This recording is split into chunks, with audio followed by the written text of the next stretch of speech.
आइए, जैसा कि सार्वजनिक अवगत है, परम चेतना परम ऊर्जा ओम श्री श्री दिव्या ड्रीम बॉय चरण स्पर्श, धन्यवाद, नमस्कार, आभार। आज ट्रिगर है नंबर 6। लोकल से लोगों ने कहा है कि आपके द्वारा प्रमाणित किया गया है कि आपको स्वप्न बहुत आते हैं और यूनिवर्स ने आपको ड्रीम बॉय का नाम अंकित कर दिया है ब्रह्मांड में। तो लोभ के ऊपर अपना स्वप्न बताएं, यदि आया हो तो स्पष्ट करें कि लोभ का शुद्ध अर्थ क्या है, लोभ के मायने क्या है, लोभ का परिणाम क्या है, रिजल्ट क्या है, ये बताएं। क्वेश्चन में कबीरदास को भी शामिल किया है। कबीरदास ने कहा है कि भाई जो घर फूके अपना, चले हमारे साथ, कबरा खड़ा बाजार में लिए लुकाटी हाथ। इसका मतलब है कबीरदास जी कह रहे हैं कि भाई अपने घर को फूंक दो, अपने घर को सुहा कर दो, अपने घर को जला दो और तब हमारे साथ आओ। इसका मतलब तो कबीरदास तो बहुत लोभी आदमी है, बहुत लोभी व्यक्ति रहे। वो कैसे अवतार रहे कबीरदास, ये भी एक प्रश्न है। तो इस संबंध में मुझे अपना एक स्वप्न बताना है कि एक बार मैं किसी गांव में नाई के घर में पैदा हुआ। उस गांव में एक सरपंच साहब थे। उनका अपना, जैसा कि हमारे यूपी में प्रधान बोलते हैं, वहाँ सरपंच बोलते हैं। तो मैं नाई होने के नाते मेरी शादी होके आई तो मेरी पत्नी बहुत खूबसूरत, विलक्षण, पावन, पवित्र, बड़ी बड़ी आँखें, ऐसे सुंदर गाल, वो सुंदर होठ, ऐसी नुकीली नाक, आँखें तो मैं क्या कह सकता हूँ, आँखों के लिए तो आप मुझसे पूछें ही नहीं। तो ये सारी चीज़ें मैं उसकी प्रशंसा करता रहता था, हर वक्त ईश्वर को बहुत बहुत धन्यवाद करता रहता था। मेरी पत्नी और मैं इतना बदसूरत था कि मेरी तो कोई शादी करने के लिए तैयार नहीं था। लेकिन चूँकि मेरा नाई का जो काम था वो बहुत अच्छा चलता था, इसलिए लोग प्रभावित थे कि भाई इस नाई की जो है शादी होनी चाहिए। अब जो है उन्होंने कहा भाई ड्रीम बॉय,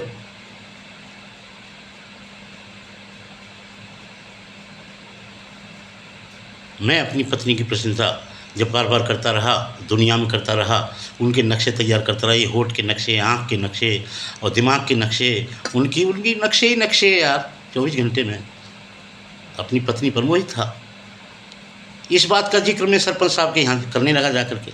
सरपंच साहब बड़े प्रभावित हुए, बोले इतनी सुंदर पत्नी। सरपंच साहब का अपना काम था एक्चुअल में, जैसे आजकल प्रधान हम देखते हैं, हम सोचते हैं, समझते हैं। उनका अपना काम था कि कोई भी लेवल तैयार कर लेना, जैसा कि आजकल हम भी देखते हैं, कहीं भी जाओगे आप लेवल मिलेंगे। धार्मिक स्थान में चले जाओगे, लेवल लगाओ और पब्लिक को बुलाओ, शिष्य बनाओ, फॉलोअर बनाओ, लेवल ज़रूरी है। इस तरीके से वो भी अपने लेवल रखते थे कि भाई आवास आ रहे हैं, ये लाएंगे, हम आपके गांव में तरक्की कराएंगे, आपके लिए योजना दिलवाएंगे, आप ये करेंगे। प्रधान जी जो है इस तरीके से काफ़ी गांव में अपना प्रचार प्रसार करते रहते थे और अपना जो भी लाभ होता था उसे प्राप्त कर लेते थे। लेकिन जब पत्नी की बात आई मेरी की, मैंने जब अपनी पत्नी की प्रशंसा, भूर प्रशंसा की, उनकी लिप्स और उनका माथा, उनकी नाक, उनके होठ, तुम क्या कह सकता हूँ, और आँखों की तो बात ही मत करिए। अब मैं तो चर्चा करता रहता था 24 घंटे, नाई का काम करता था 4 घंटे और 20 घंटे करता था अपनी पत्नी की प्रशंसा और ईश्वर को धन्यवाद भी देता रहता था। भाई भगवान, तुमने मुझे इतनी सुंदर पत्नी, और मैं इस लायक, ये मुँह और मसूर की दाल, मेरा मुँह और मसूर की दाल, मैं तो किसी लायक ही नहीं था। मुझसे तो कोई जो है सिवा नाई के काम के अलावा मुझे तो कोई ये भी नहीं कहता था, बोले भाई नाई के, भाई ड्रीम बॉय तो एक चाय पी ले। अब तो नाई ने कहा, वो सरपंच साहब ने कहा भाई उस पत्नी को तो हमें दिखाओ। बोले ठीक है साहब, ले आऊँ, कोई बात नहीं, मैं नाई हूँ आपका। मैं बड़ी खुशी में और वो अपनी पत्नी के वैभव को दर्शाने के लिए मैं अपनी पत्नी को ले गया। अब तो सरपंच साहब तो प्रभावित हो गए, मोहित हो गए। सरपंच बोले, यार इतनी बड़ी गजब की बात है, जो हमारी जाट में मतलब हमारी पत्नी और ये नाई की पत्नी, तो ड्रीम बॉय तो बड़ा जो किस्मत वाला आदमी है। अब तो अंदर ही अंदर उन्होंने सोचा कोई बात नहीं, पत्नी चली गई और सरपंच साहब तो भूल गए सब कुछ, मतलब वो तो मेरी पत्नी में खो गई। अब उन्होंने कहा भाई, अब उन्होंने अपनी पत्नी से बात की, बोले ऐसे ऐसे बात है यार, तू किसी भी तरीके से मुझे इसका थोड़ा यूनियन मेरी करवा दे, इससे तेरा जीवन में ऐसा नहीं मिलूँगा। तो सरपंच साहब की पत्नी बोली कि जी मैं पतिव्रता हूँ, कोई बात नहीं, मैं तो आपके लिए समर्पित हूँ, आप जैसे कहोगे उसमें बिल्कुल मैं सहयोग करूँगी, ऐसी क्या बड़ी बात है, उसको बुला दूँगी, नाइनी तो है, बुलवा दूँगी, आपकी यूनियन करा दूँगी, आप निश्चिंत रहिए। तो बोले इसके लिए एक तरीका, ये तरीका मैं बताऊँ, एक सिगरेट का जो पैकेट में चिलकना आता है ना, उसे गोल काट करके और अपना साया अपना आगे अपना गांव में तो कई बार पेटीकोट बोल देते हैं, लहंगा बोल देते हैं, उस पर उसे चस्पा कर ले गोल गोल कटिंग में, उसे कहना ये चांदी का बिल्ला है, तो उसे अपना तू बुला ले और बुला करके जब जैसे ही अपना कोई भी गतिविधि अपना तू उसे काम दे तो उसको बार बार उसको दिखाना चांदी के बिल्ले को, तो वो खुद ही पूछेगी ये क्या है, बता देना ये चांदी का बिल्ला है, मेरे सरपंच साहब को वो बनाते हैं। उसके बाद अपना बता देना भाई यदि तुम चाहती हो बनवाना चांदी का बिल्ला तो एक काम करना, उनसे यूनियन करनी पड़ेगी, उनके पास आना पड़ेगा, 15 दिन में तैयार होता है। तो बोली ठीक है कोई बात नहीं।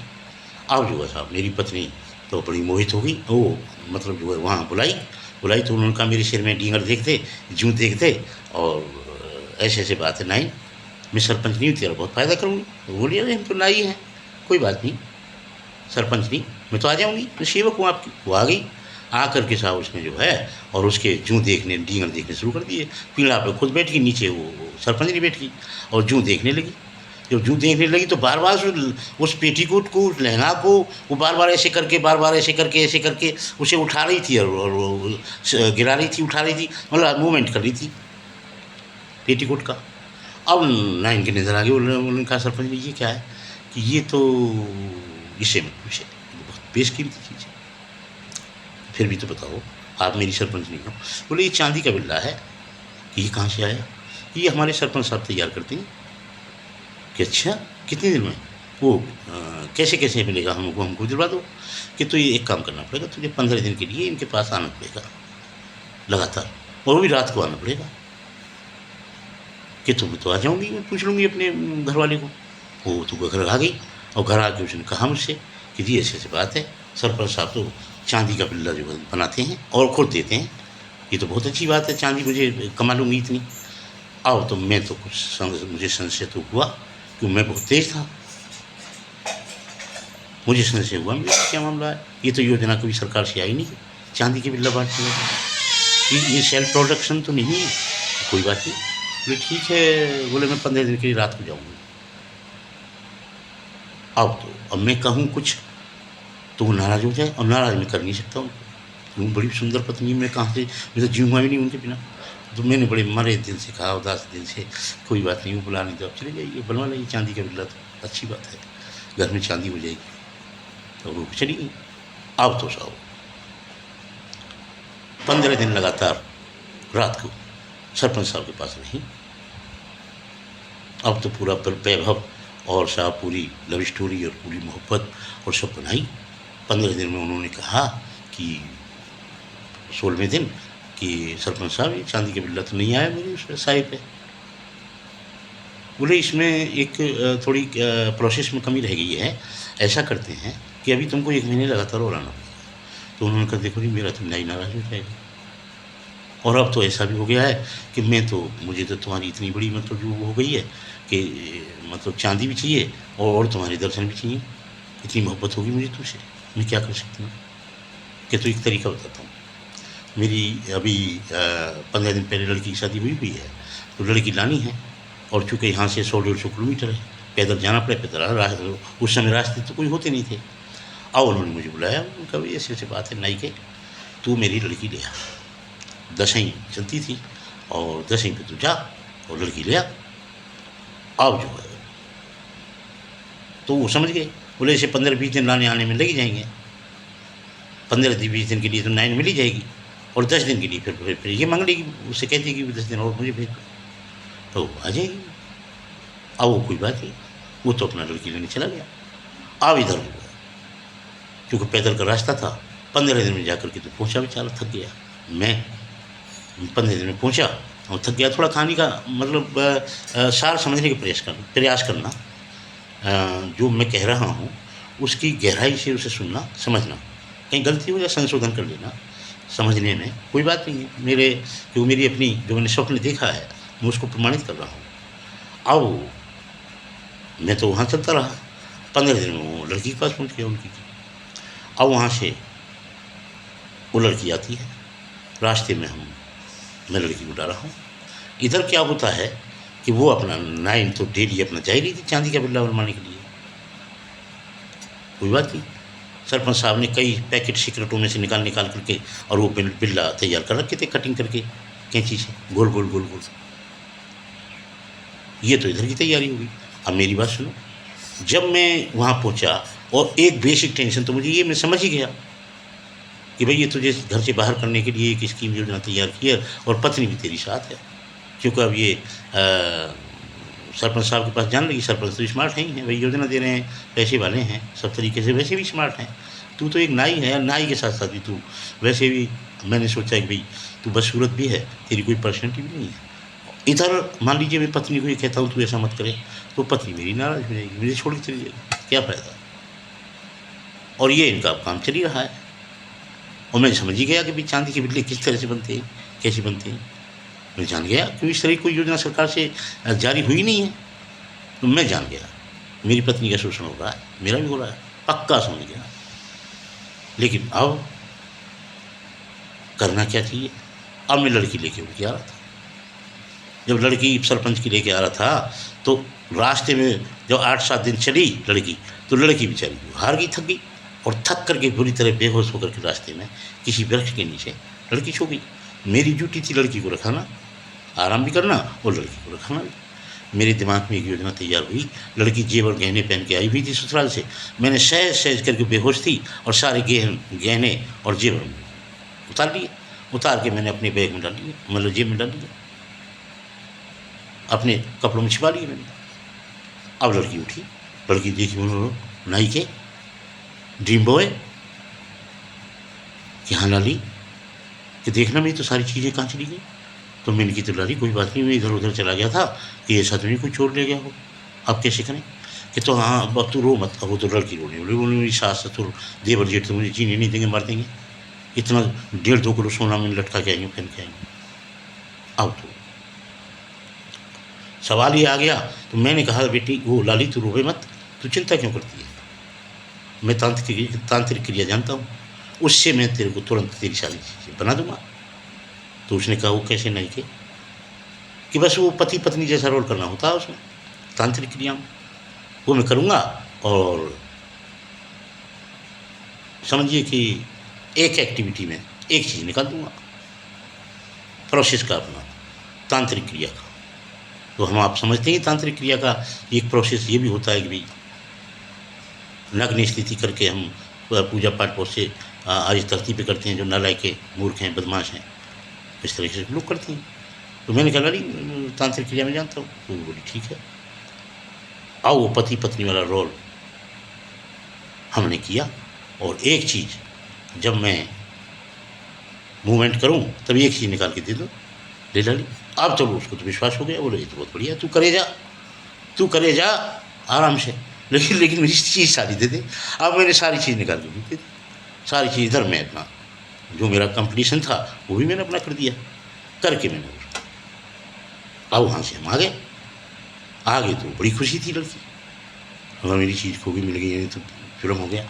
और उसके बारे में मुझे पता नहीं, मैंने पति पत्नी मेरा रोल कर दिया। ये तो वो समझती पूजा है, तांत्रिक क्रिया है, कोई बात नहीं, पूजा तो दुनिया कर लेती है। अब आकर के सरपंच साहब से बातचीत हुई, मिली जुली, और अपना रोई मटकी जैसा लड़कियां आम करती हैं अपने पीहर में आने के बाद, बड़े बड़े बड़े पत्थर रोना की याद आती है मुझे, कैसी कैसी रोती है। असल में पहली लड़कियां तो वास्तव में रोती थी, आजकल तो खैर कौन रो रहा है, रोते भी हैं तो बहुत नाटकीय ढंग होता है, लेकिन पहली जो बहन बेटियाँ थी वो वास्तव में रोती थी। उनको लगता था कि हम पीहर माँ बाप अपने रूप पेड़ छोड़ के गए हैं। वो काफ़ी, वो बड़ा रोना मुझे याद आता, मैं देखता रहता था। मैं भी रोता था, असल में पूछो तो मैं उनके संग ही रोता था। जो भी एनबीटी पड़ोस में जा रही है, मेरे घर में जा रही है, मेरी बहनें जा रही हैं, आ रही हैं, मेरा काम उनके साथ रोने का था। अपना एकांत में बैठता था, मैं समझता था कि रोएगी, मुझे रोना है। वो कोई बात नहीं, वो आई तो उसने कहा पिताजी मैं आ गई। बोले ससुराल कैसी है? बोले देवर जेठ सास ससुर, बोले सब फर्स्ट क्लास हैं, लेकिन रास्ते में एक बहुत बड़ा हादसा हो गया। बोले क्या? बोले ऐसे ऐसी बात है, वो मेरी चीज़ सारी खो गई, वो तो ड्रीम बॉय जो है तुम्हारा नाई का, ये इतना योग्य था, तांत्रिक क्रिया करी है, उसने चीज़ दे दी, निकाल दी, तो खोई हुई चीज़। आओ तो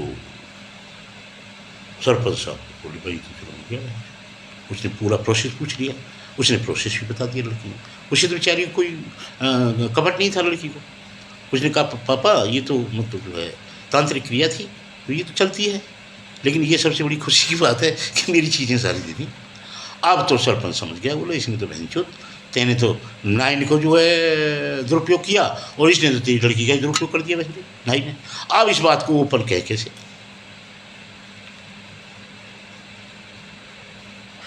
कैसे कहे?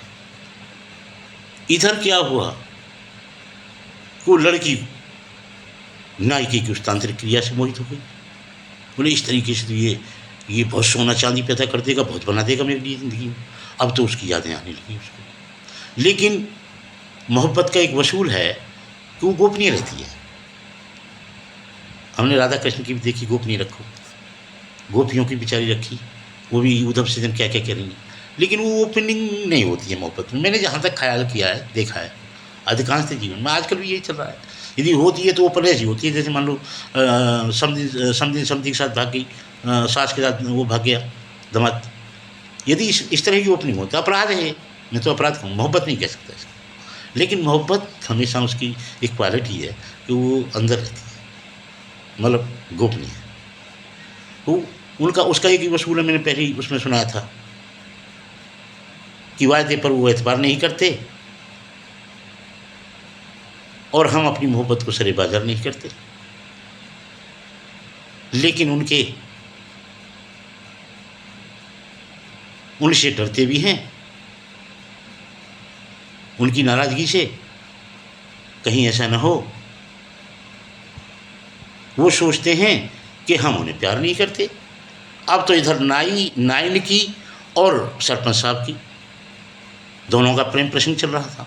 इधर लड़की का और मेरा प्रेम प्रसंग चल गया।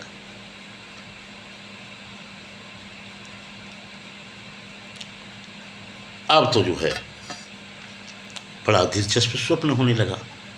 लेकिन इधर सरपंच साहब को घुटन, तो इधर नायिका को घुटन, मुझे घुटन। लेकिन मेरी घुटन तो रिलैक्स हो गई। मैंने सोचा कि तेरी वाइफ का वो इसने दुरुपयोग किया, तो मैंने इसकी लड़की का दुरुपयोग किया, कोई दिक्कत ही नहीं। इसका मेरी वाइफ से प्रेम प्रसंग चल रहा है, मेरा इसकी लड़की से प्रेम प्रसंग चल रहा है। दो बीते का तेरी घाट और वहाँ को मुंगला गिला। अब तो उन्होंने कहा भाई ठीक है। अब उन्होंने कहा नाई के वहाँ भाई मैं पंचायत दूँगा, जोड़ो साहब। मैंने कहा जोड़ो, पंचायत जुड़ गई। अब पंचायत में उन्होंने कहा पंच बोले भाई बताइए सरपंच साहब कैसे पंचायत, आप तो दुनिया की पंचायत तोड़ते हैं, आज आपने अपने लिए पंचायत इकट्ठी की है, बताइए प्रश्न क्या है, इश्यू क्या है, परेशानी क्या है। कि साहब ये नाई का ही बताएगा, मैंने इसके खिलाफ जोड़ी है पंचायत। तो सरपंच बोला कि, तो लोग बोले वाह बोल भाई नाई के मुझसे। मैंने कहा साहब मैं क्यों बताऊंगा, पंचायत इन्होंने जोड़ी है, इश्यू इनको है, और प्रस्ताव इनका है, सब्जेक्ट इनका है, तो यही अपने मतलब जो उसको प्रस्ताव रखेंगे, या कोई इनकी तरफ से जो मनोनीत करके लाए होंगे सदस्य वो प्रस्ताव रखेगा। अब तो जो है सरपंच साहब बोले साहब मेरी एक बात है कि कहीं तांत्रिक क्रियाओं से सोने चांदी की चीज़ पैदा होती हैं, मैं ये पंचायत के सामने रखना चाहता हूँ। मैंने कहा हस्तक्षेप किया। मैंने कहा साहब सुनिए, जवाब भी सुन लीजिए, साथ पंचायत ही खत्म हो जाएगी। मेरा जवाब है कि 15 दिन में कहीं चांदी के बिल्ले तैयार होते हैं? है इस पृथ्वी पर कोई ऐसा आदमी जो 15 दिन में चांदी के बिल्ले तैयार कर दे? यदि चांदी का बिल्ला तैयार हो सकता है तो तांत्रिक क्रिया से चीज़ वस्तु भी पैदा हो सकती है। अब तो जो है सरपंच साहब बोल भाई निपट गई। निपट गई बात खत्म। जवाब मिल गया वहाँ। पंच बोले भाई क्या तुमने कही, क्या इसने कही, क्या तेने बताई, क्या इस नायिके ने बताई, हमको तो सुनाओ। कि नहीं इशू था, हो गया भाई, प्रस्ताव भी हो गया, उसका रिश्ता में भी हो गया, जवाब भी आ गया, अनुमोदन तो आप सबसे हो ही जाएगा। जब मैं कह रहा हूँ, मैं सरपंच हूँ, मैं अध्यक्ष हूँ, जब मैं कह रहा हूँ निपट गई पंचायत। इनडायरेक्ट मीनिंग प्रश्न हो गया, इनडायरेक्ट मीनिंग जवाब हो गया। अब कोई बात नहीं, खैर यहाँ कहानी खत्म हो जाती है। अब ये लोभ और प्रेम दोनों का अपना एक संयोग है, जो उन्होंने प्रश्न किया लोभ पर। तो लोभ का तो मेरा कहना यह है कि यदि लोभ किसी भौतिक लाभ लभ्य, सुंदरता सौंदर्य उसके लिए है तो निश्चय ही लोभ है, और फिर उसका रिजल्ट भी आप जानते ही हो। दुख है, पीड़ा है, मोहब्बत है, ममता है, प्यार है, शिश्कियाँ हैं, तड़पना है, और फिर रिजल्ट कुछ आएगी। रिजल्ट तो फिर तो आप जानते ही, घर में इज्जत ना, बाहर इज्जत ना, संसार में इज्जत ना, कोई पूछे ना कैसे ना। एक दिव्य प्रेम है, मीरा का कृष्ण से था, द्रौपदी का कृष्ण से था, अर्जुन से था, पांडवों से था, शबरी का भगवान राम से था। एक ये प्रेम है। इस प्रेम की जो कथा है, स्टोरी है, लव स्टोरी है, या कहिए पावन स्टोरी है, जो भक्ति को जाती है, जिसका रिजल्ट भक्ति को है, जिसका रिजल्ट भक्ति को है। अब इसकी पीड़ा भी मैं सुनाऊंगा कि इसकी पीड़ा क्या है, वो एक गाने के माध्यम से मैं आपको व्यक्त करूंगा कि इसकी पीड़ा कितनी है, कितना कितना जहर है। और एक अब बात आती है कबीरदास की। कबीरदास का जो प्रसंग था, जो लोगों ने कहा है कि भाई आप ड्रीम बॉय हैं, आप स्वप्न देखते हैं, तो ये हम कबीरदास की अपनी जो पहेली है कि भाई जो घर फूंके आप ना चले हमारे साथ, कबरा खड़ा बाजार में ये रुकाट गया। उनका मतलब कबीरदास जी का केवल ये कहना था कि जो कबीरदास जी की अपनी इमेज, जो फिजिकल पर्सनैलिटी, व्यक्तित्व, जो उनके विचार, जो उनकी सोच, जो उनकी मान्यताएं, जो उनकी जो पैदाइशी पैदा हुए थे, वो सारी चीज़ें, वो पर्सनैलिटी उन्होंने समाप्त कर दी। वो सबके खिलाफ बोले, अपने खिलाफ बोले। जो वो कह रहे हैं कि भाई मैं कबरा हूँ, मैं लालची हूँ, मैं बदसूरत हूँ, मेरे लिए तो चाकी सबसे बड़ी बात है, चक्की। मुझे तो ये मंदिर मस्जिद ये सब बेकार लगते हैं। जब वो अपनी पर्सनैलिटी का खुद विरोध कर रहे हैं, अपने खिलाफ खुद बोल रहे हैं, और अपने खिलाफ भगवानों के खिलाफ भी बोल रहे हैं कि भाई ये मंदिर मस्जिदों में जो हो रहा है, पहाड़ों पर जो पूजे जा रहे हैं, ये सब कुछ गड़बड़ है। अब मेरे साथ हमेशा साजिशें चलती रहती हैं मुझे बदनाम करने के लिए, लेकिन कोई क्या कर सकता है, क्या करेगा। जब मैं अपने स्वयं को बदनाम कर रहा हूँ, मैं स्वयं कह रहा हूँ कि मुझसे ज़्यादा कोई बदसूरत नहीं, लोभी लालची नहीं, मुझसे ज़्यादा कोई धोखेबाज नहीं, मुझसे ज़्यादा कोई नास्तिक नहीं, तो मैं अपना घर तो स्वयं जला ही रहा हूँ। जब मैं स्वयं अपना घर जला रहा हूँ, तो ये दूसरे जो साजिश करने वाले हैं कबीरदास के खिलाफ या मेरे खिलाफ, कि मैं मोहब्बत करता हूँ, धोखा करता हूँ, प्यार करता हूँ, धोखा करता हूँ, या मैं किसी प्रकार की भी नेगेटिविटी से बिलोंग करता हूँ, भाई मैं जब अपनी पर्सनैलिटी को स्वयं कह रहा हूँ, मैं अपने अंदर स्वयं आग लगा रहा हूँ, मैं कह रहा हूँ बदसूरत हूँ, मैं कह रहा हूँ धोखेबाज हूँ, मैं कह रहा हूँ कि चालाक हूँ, मैं कह रहा हूँ कि कन्ना। अभी मैंने सपना सुनाया आपको, मैंने चीज़ उतार ली उसकी धोखे से और तांत्रिक क्रिया करी और मैंने उसको वापस कर दिया। ये मेरे सपन का अनुभव है। इसका मतलब है कि मैं धोखेबाज हो गया और शोषण मैंने कर ही दिया उसका, लड़की का। भाई छोटी सी लड़की, और कहाँ मिनाई, और कहाँ वो बड़ी कास्ट, और मैं नाई। जब मैं अपनी पर्सनैलिटी में स्वयं आग लगा रहा हूँ, जब मैं अपनी बदनामी कर रहा हूँ, ये कारे होठ, ये चौतरासी नाक, ये भिड़न कैसे कान, गधों जैसी बुद्धि, पशु जैसा व्यवहार। जब मैं अपने खिलाफ खुद लड़ रहा हूँ, कल को मैं कृष्ण के खिलाफ भी बोलूँगा। भाई कृष्ण का जो पक्ष है वो मुझे बोलना है उनके खिलाफ, जो पक्ष खिलाफ बोलने लायक है वो बोलूँगा। वो तो चले गए, अब वो तो नहीं कहने आ रहे इस बात को कि भाई मेरा कौन सा पक्ष पॉजिटिव है कौन सा नेगेटिव है। लेकिन उनके जाने के बाद जो पर्सनैलिटी के जो कैरी लोग कर रहे हैं, तो क्या सभी कृष्ण हो गए, सभी ने उनकी बात को फॉलो कर लिया गया, कृष्ण बिल्कुल सही हो जाएंगे? बिल्कुल सही नहीं। मैं बिल्कुल, जब मैं अपने खिलाफ बोल सकता हूँ, कृष्ण मेरे क्या लग रहे हैं, मैं तो कृष्ण के खिलाफ बोलूँगा। जब मैं तमाशा बन गया, जब मैं तमाशा बन रहा हूँ, तो मैं दूसरे का तमाशा निकालने में क्या देर करूँगा भाई।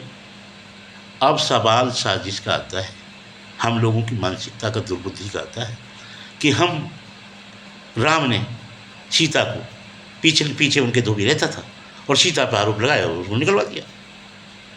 बहुत आसान बात है, दूसरे को दोषी ठहराना बहुत आसान बात है। स्वयं को, स्वयं के दोष देखना बहुत पावन और पवित्र है। ये मेरा, यही कबीरदास का कहना था कि भाई जो मेरा घर है, जैसे मैंने जलाया है, मैं जुलाहा हूँ, बदसूरत हूँ, मैं घर की चाबी पे विश्वास करता हूँ, मैं नहीं करता पहाड़ पे विश्वास, मैं नहीं करता उन भगवानों पे विश्वास जो तुम्हारे मंदिर मस्जिदों में वहाँ हैं, मैं नहीं करता। और जब मैं अपनी पर्सनैलिटी में स्वयं आग लगा रहा हूँ, तो दूसरा इसी तीन सारी कितना लगा देंगे, अरे चोर डकैत जो भी कहेंगे चलेगा। इनसे तो ज़्यादा मैं ही अपनी पर्सनैलिटी में, मैं छोड़ूंगा ही नहीं कुछ भी अपने बाकी, जिसमें मैं आग नहीं लगा दूंगा, जला नहीं दूंगा उसको, क्योंकि हूँ भी इस लायक। वे आप देख भी रहे हो, जब मैं अपने अवगुण, अपनी उपलब्धि, अपनी सब मतलब किसी लायक में रहा हूँ नहीं, पैदा नहीं हुआ। मेरे पिताजी ने रात को 2 बजे निकाल दिया मुझे घर से बाहर, क्योंकि मैं लायक नहीं हुआ कभी। हमेशा नौकरी में ही कामयाब नहीं हुआ। कुछ काम दे भी दे देते तो उन्हें वैसे खेत पे भेज दिया, तो सारे लावानी सब खेत दे आओ, आधे से खेत लूट के दे आओ हैं। कोलू वो बुला ला वहाँ, मतलब जो जोट बुलाने के लिए लोगों को बुलाने गया गांव में, तो वहाँ लड़कियों और भाई बेईमानी को बुला लाया। अब तो पूरे पिताजी हमेशा दुखी रहे इस बात को लेकर के, भाई हमेशा दुखी रहे, 2 धेरे का काम करता नहीं है, इसे कुछ जिम्मेदारी दे दो। ट्यूबवेल पे सुलाते थे मुझे, मैं वहाँ सोता था, वहाँ निद्रक से जो है अपने पशु पक्षियों में मस्त रहता था। बिजली चलेगी भाग गई, पानी मोल का जाता जाओ जी, मुझे कोई पानी देखने की जरूरत नहीं, मेरा कितना पानी बिक रहा है कितना नहीं बिक रहा है। तो अब मेरे खिलाफ कोई बोलने वाला क्या करेगा भाई, क्या आरोप लगाएगा, क्या कबीरदास पे आरोप हम लगाएंगे जो लगा रहे हैं कि भाई कबीरदास तो बहुत लोभी आदमी थे, ये जो घर फूका अपना चले हमारे साथ वो ये करे।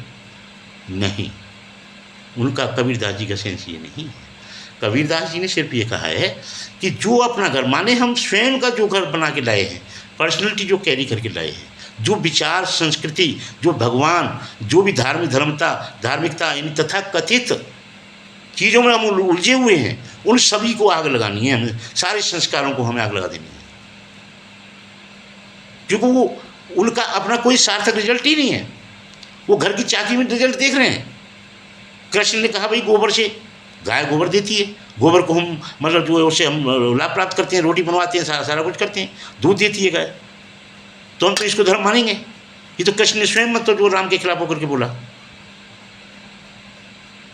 और राम ने मर्यादा देखी थोड़ी वहाँ पहले वाली, वहाँ परशुराम जी आगे धनुष तोड़ दिया। समझने का प्रयास करें उस लक्ष्य के पीछे। आज भी वो चले गए, आज भी कबीरदास जी गए 400-500 वर्ष हो गए, और हम आज भी उनको आरोपित कर रहे हैं कि यार वो तो धोखेबाज आदमी था, वो घर फूका अपना चले हमारे साथ।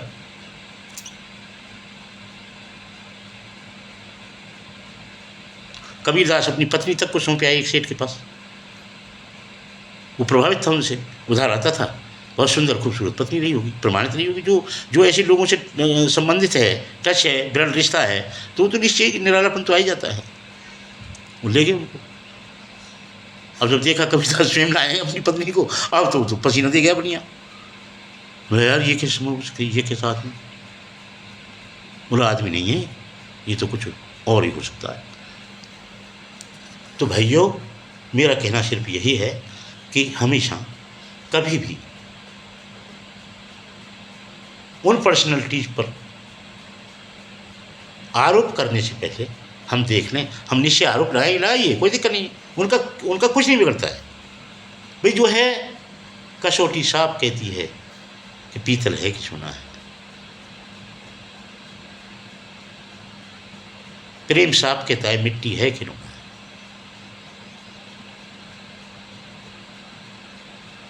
पत्थर साफ कहता है कि पत्थर है या सरोना है। भक्ति हो, प्रेम हो, पता चल जाएगा। इसी प्रकार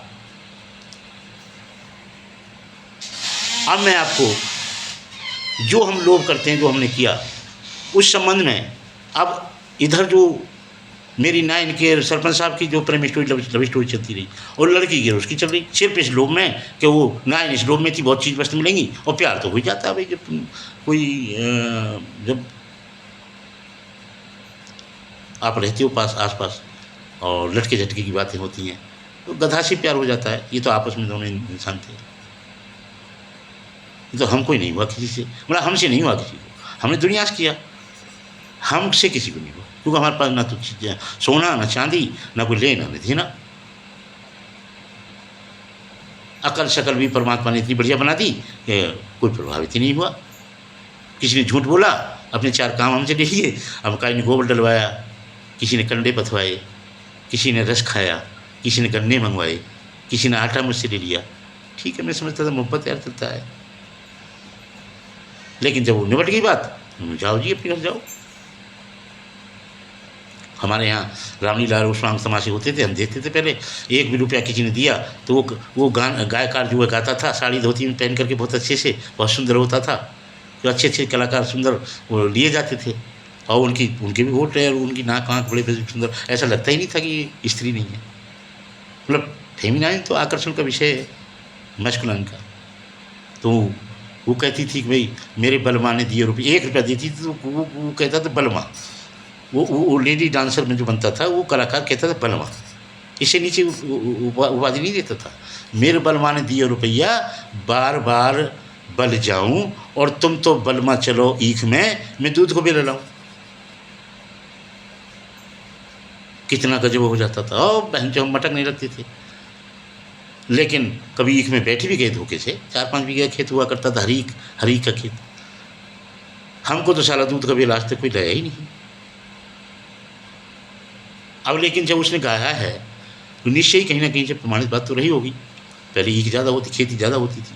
आजकल की लव स्टोरी के लिए तो रिजॉर्ट और वो तरह होटल रेस्टोरेंट तरह तो किए जाते हैं। उस समय खेत तैयार किए जाते थे, खेत देखे जाते थे, किस खेत में लव स्टोरी ठीक चली। तो उस समय ये सब होता था। तो अब ये जो है, अब मैं आपको सुनाता हूँ कि सरपंच साहब के और उनके क्या वो चल रहे थे मेरी पत्नी के, और वो सपना क्या कहता है, फिर उसने क्या। तो ये मैंने कबीरदास वाला है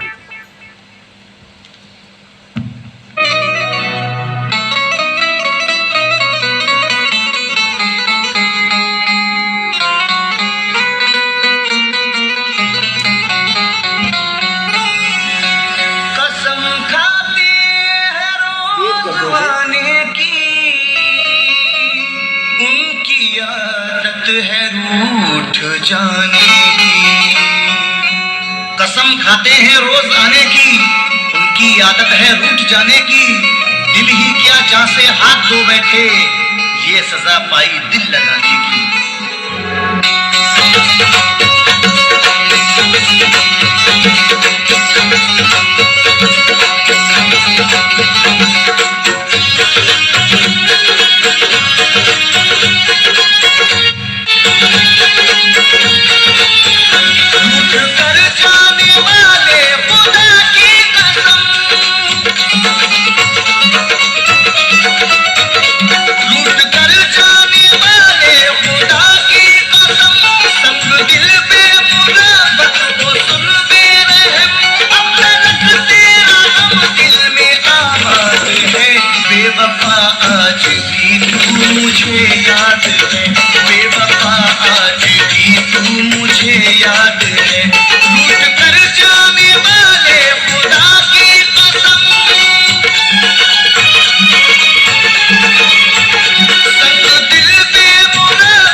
मुझे याद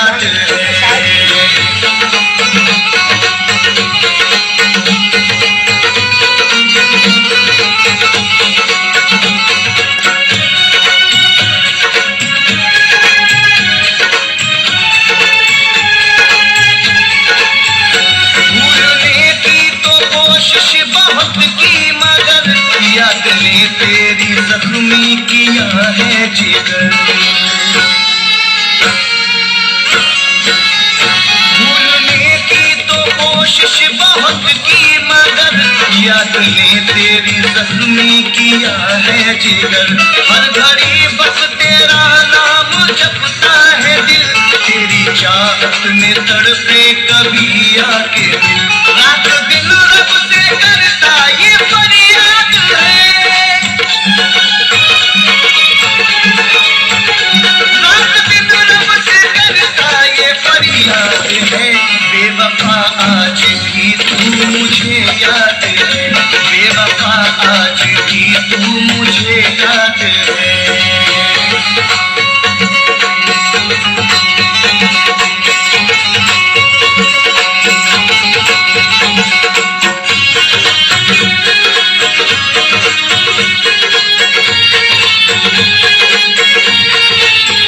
राहे उल्फत में हमने है कांटे चुने, तेरी खातिर ज़माने के ताने सुने।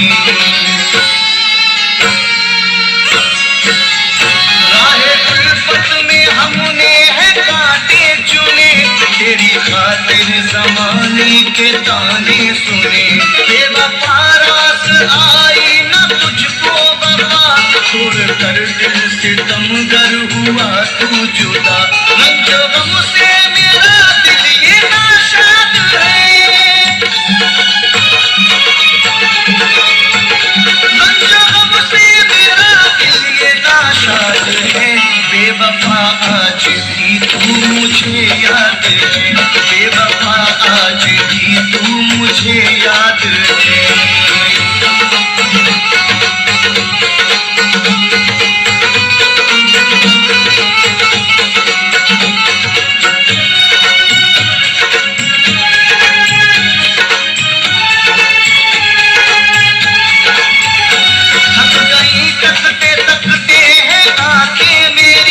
अश्क बहते हैं देखे हैं राहें तेरी,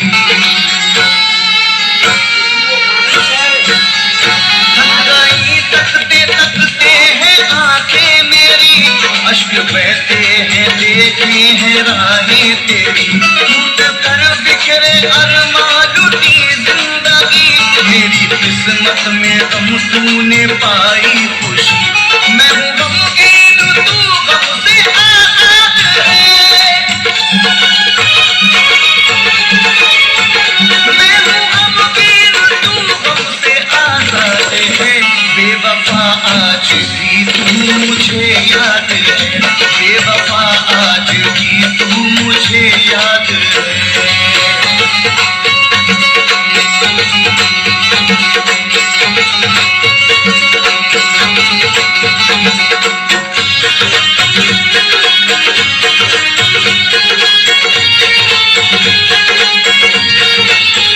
जिसको चाहा वही तोड़ कर दिल गया, हम सफर जिंदगी का उसे मिल गया। जिसको चाहा वही तोड़ कर दिल गया, हम सफर जिंदगी का उसे मिल गया। करके हम तो भरोसा लुटे प्यार में, जीते जी मार डाला हमें यार ने। देख तैयब हुआ कैसा बर्बाद है, देख तैयब हुआ कैसा बर्बाद है। बेवफा आज भी तू मुझे याद है, बेवफा आज भी तू मुझे याद है। लूट कर जाने वाले खुदा की कसम, संग दिल बेमुराद हो सुन बेरहम। अब तक तेरा हम दिल में आबाद है। बेवफा आज भी तू मुझे याद है, बेवफा आज भी तू मुझे याद है। बेवफा आज भी तू मुझे याद है, बेवफा आज भी तू मुझे याद है।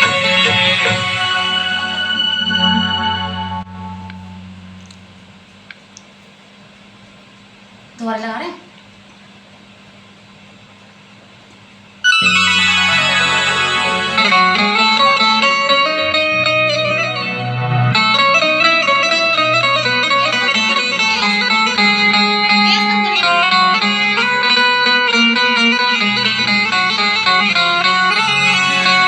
कसम खाते हैं रोज आने की, उनकी आदत है रूठ जाने की। कसम खाते हैं रोज आने की, उनकी आदत है रूठ जाने की। दिल ही क्या जहां से हाथ धो बैठे, ये सजा पाई दिल लगाने की।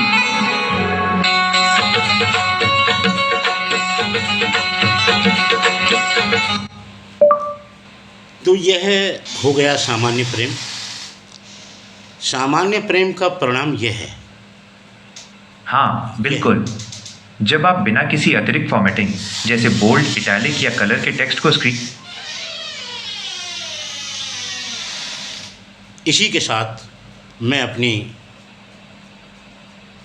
सवालों के जवाब में अपनी वीडियो को विराम करता हूँ और परम चेतना, परम ऊर्जा, श्री श्री दिव्या ड्रीम बॉय के चरण स्पर्श नमस्कार, धन्यवाद, प्रणाम करता हूँ। और कोई गलती हो क्षमा कर देना भाई, अभी मुझ पर ज़्यादा आता नहीं है, लेकिन फिर भी बता रहा हूँ, बहुत जल्दी परफेक्ट हो जाऊँगा। अभी क्या है, मुझे तो अगले जन्म में परफेक्ट होकर के जाना है, कमी कोई छोड़ के जानी ही नहीं है, क्योंकि अब की बार ही सारे अभाव झेलने हैं। अगली बार तो मतलब जो है समझिए परफेक्ट होकर जाना है। इतनी बड़ी पर्सनैलिटी मैंने मैनिफेस्ट कर रखी है, बस मैं आपको क्या बता सकता हूँ। बताया है मैंने कई बार, 5 फुट 11 इंच, लिप्स, चिप्स नहीं चिप्स नहीं यार, चीक्स, नाक, नोच, आँखें तो पूछो ही मत मैंने कितनी बड़ी मांग रखी है। अब के तो मैंने भगवान से कह दिया भाई, भगवान अब की यदि कोई पर्सनैलिटी में अब की बार यदि कोई कमी छोड़ दी तो युद्ध मेरा तेरा ही होगा। पहली बार दुनिया को देखता हूँ जो, हाँ गजब हो रहा है, अधिकारी गजब, कर्मचारी गजब, नेता गजब, सब कुछ गजब है। रह गए तो हम रह गए, तो इसलिए कोई बात नहीं, मेरी कोई गलती हो क्षमा करना। और मैंने आज बहुत ही कई दिन में आकर के मैंने 1-2 दिन लग गए हैं, वो होता रहेगा, कोई बात नहीं, समय समय पर। वैसे अब धीरे धीरे टाइम टेबल बन रहा है, थोड़ा घरेलू व्यवस्था भी करनी होती है, झाड़ू पोछा ये सब देखना होता है।